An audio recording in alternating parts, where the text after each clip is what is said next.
Hello and welcome back to the Stacey West YouTube channel. I'm back for another preview, this time looking ahead to our away game against Barnsley, a team who, well, we had a pretty good time at Oakwell last season, as I'm sure many people will remember, as I love to remember. But someone who I'm sure doesn't really want to be looking back on that game too much is Josh from Red All Over. Josh, how are we doing? I'm doing good. Thank you. Yeah, do you know what? I am actually just going to start with it. I know I just said that you probably don't want to.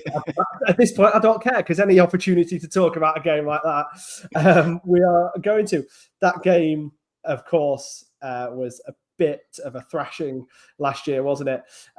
Let's kind of just talk from then to now, how different a Barnsley Football Club looking?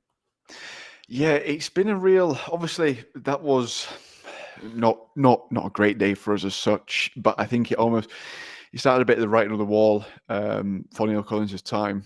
Obviously, getting sacked with a game left last season, and then we just sort of scraped into the playoffs. Terrible first leg against Bolton. Second leg, didn't really have anything to lose, so we sort of threw everything at it. Almost made its way to Wembley, but fell just a little bit short. And then that summer, bit of a clear out. A lot of better quality players left out of contract as well, so not really getting anything back from it other than freeing up some wages. And then an okay summer window, Darryl Clark coming in. Again, I'm not fully sold on Darryl Clark as a manager. I'm not entirely. It's one of those of, if we're a club that's pushing for top six, I don't see him keeping us in the Championship. So it's almost like a bit of a stopgap for getting someone in more permanently and maybe a little more pragmatic. Summer was okay, got off to a decent start this season, sort of where we probably expected to be. And then January came. We had a great end to the year, winning 4 in a row. Game moved for the Northampton game that we played last night. Moved from January, and then from then on, we looked absolutely woeful. And obviously, it's seen us slip all the way back down the league, now down in 10th. And now there's a bit of a gap that we've to bridge to even try and get back into that top six. And I just don't see us doing it. The January window was woeful for us. Easily probably the worst in the league, if not probably the worst in the EFL, to be honest. Darryl Clark not really backed with any signings. We knew we needed at least 2 strikers in. We got Clement Rodriguez, from France, unproven League Two player from over there. It's not really what we're asking. We're crying out for a James Collins type of signing to come in, someone experienced that can come and lead the line and take a little bit of that pressure off Max Waters so far. It never came, and I think we're sort of reaping the lack of investment in January, which is obviously it's turned a little bit. It got a little bit toxic straight after the window. A lot of calls for the board to leave, which, to be fair, if they're not willing to invest and progress the club, I don't understand why they're still there.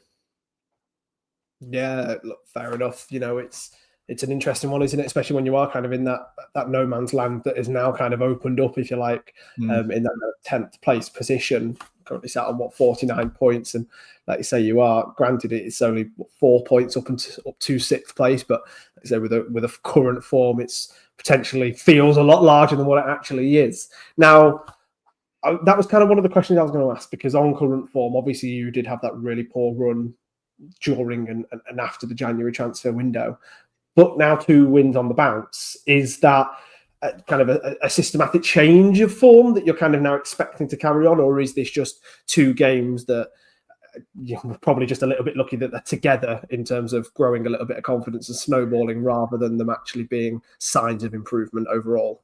Yeah, there's not really any improvement in performance as such. It's just that Rotherham aren't great, and Northampton yesterday didn't really trouble us too much, but then again, we didn't really trouble them too much either. It's not like it's one of the games where you've seen a massive uptick in performance, and it's something you can really hang your hat on, a sort of like turning a corner in terms of form. It's one of those you can look at two ways of 2 poor performances, but still coming away with 6 points away from home against one South Yorkshire derby, and the other one of a horrible trip down to Northampton, who themselves seem to have turned a bit of a corner recently.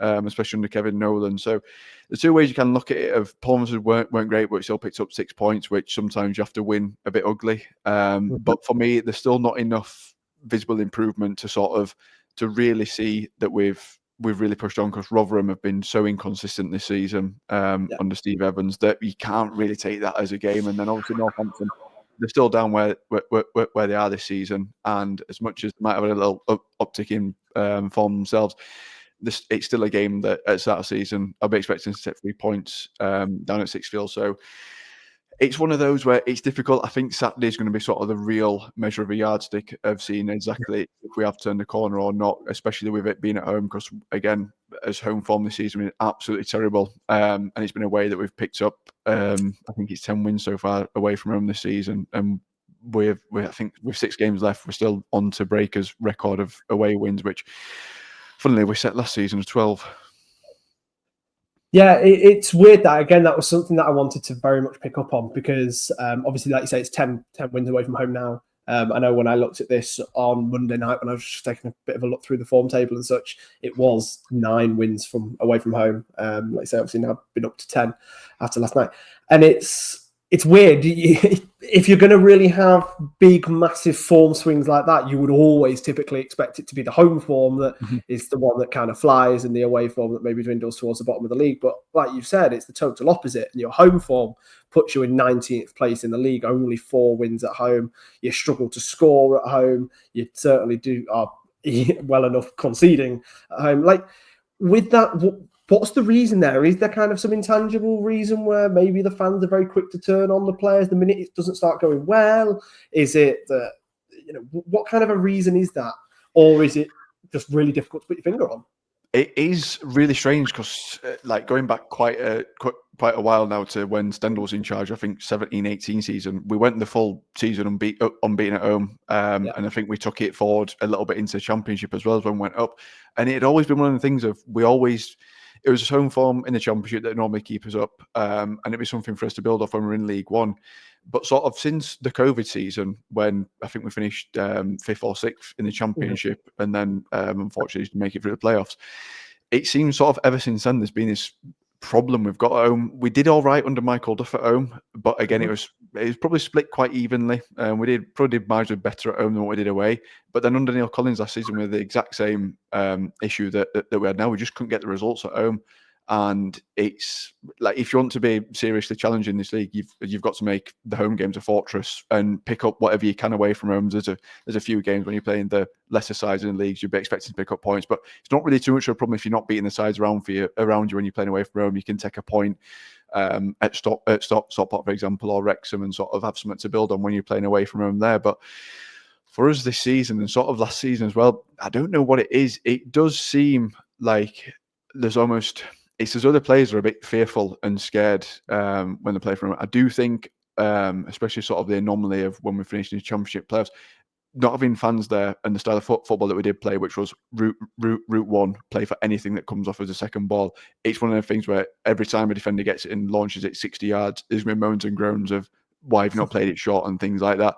Whereas now, obviously, that's audible, and you can hear that of why we're playing out front, back, and side. A lot of that last season under Neil Collins were a lot of sideways play, especially on his own halfway line through his back three, just playing it side to side, sort of waiting for space to open up. And it's just one of those of fans that just get it forward and try to play for something. So I don't know if there's something there in terms of not being patient enough as such, but the atmosphere at Oakwell now it's almost non-existent. I think from almost a little bit of legacy from the Neil Collins season that was so sort of uninspiring football and not really entertaining, it's probably seeps into this season. And because we didn't exactly set sort of like house on fire as such under Neil Collins, I think Port Vale first game won 7-0, and it did have a bit of a buzz about it, did Oakwell, but it quickly sort of got crashed back down to earth. And it's sort of ever since then the club's really struggled just to try and create that atmosphere. They've tried to put things on to try and improve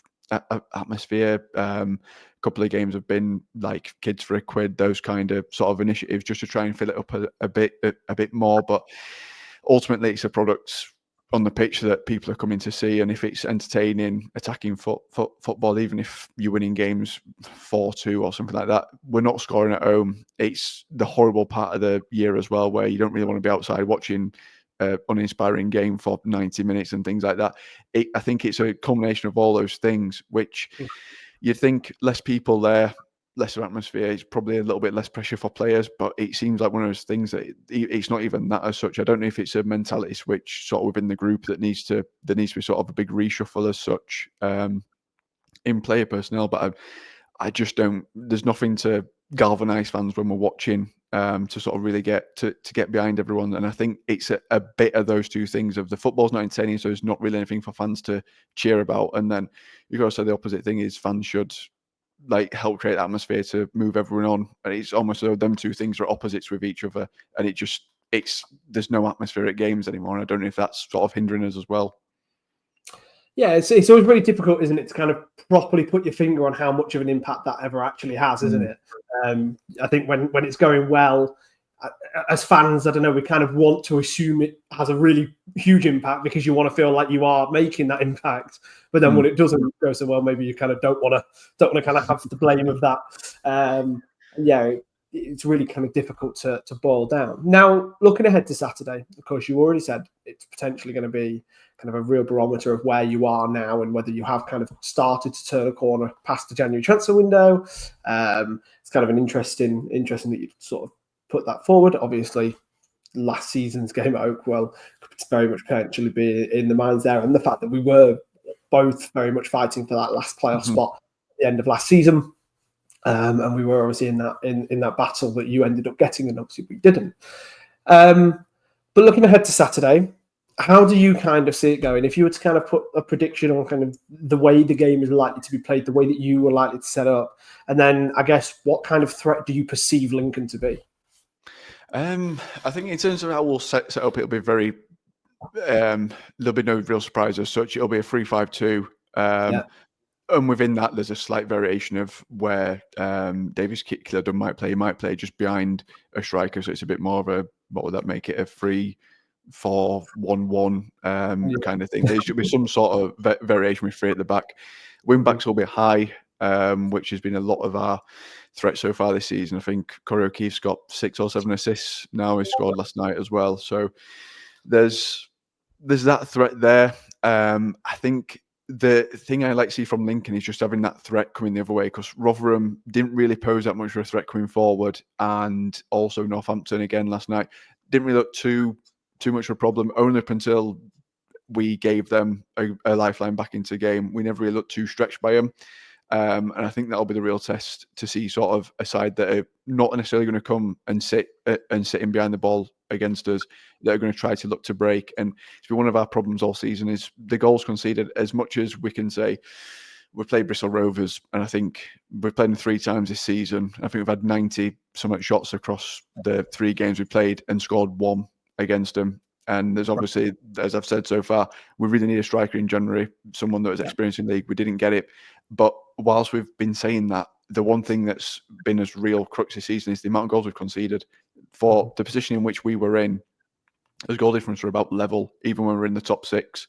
And you look at sides around us that scored a similar amount to us, maybe a couple of goals more here and there, but the amount of goals they've conceded was 10 or 12 less than what we had. And that's been our problem so far this season, is as much as we've had the striker problems of not being able to finish his chances, and you could say if we did have that striker, a couple more goals here and there, it wouldn't be defensively a problem. But a good side's always built on a good defence, and you're only really as strong as that. You can try and outscore teams as much as you like, and I think playing those sides that will come and attack, like Lincoln, I expect you will come and attack and have a go against us. It'll be interesting to see how we do match up against that, and see if there's been any tweaks that Darryl Clark's made to actually make us a little bit more solid defensively, because it could have easily been another clean sheet last night if we weren't for Corey O'Keefe giving him a goal in the last 10 minutes. And obviously a clean sheet against Rotherham, which I think was his 4th or 5th of the season. And to be a side pushing for top 6 and to have only got your 4th or 5th clean sheet of the season at the end of Feb, it's not a great look.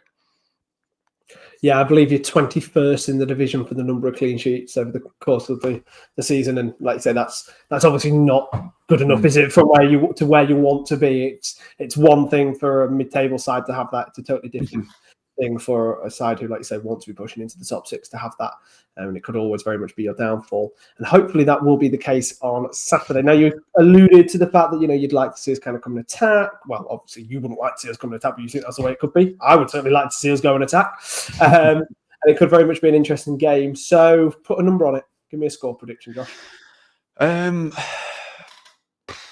I'll go. I think 2-1 win Lincoln.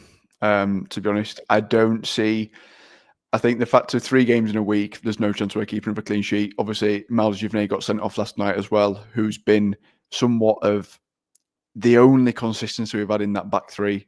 Mark Roberts, since he's come back from his suspension from being sent off at Wycombe, he's looked head and shoulders above everyone else defensively. But the amount of inconsistency in asking someone at 33, 34 to play the amount of games he has, and he's someone that is quite injury prone and susceptible. I think he'd only played 12 games for Birmingham last season due to injury, and every time he got a bit of form going, he'd get injured.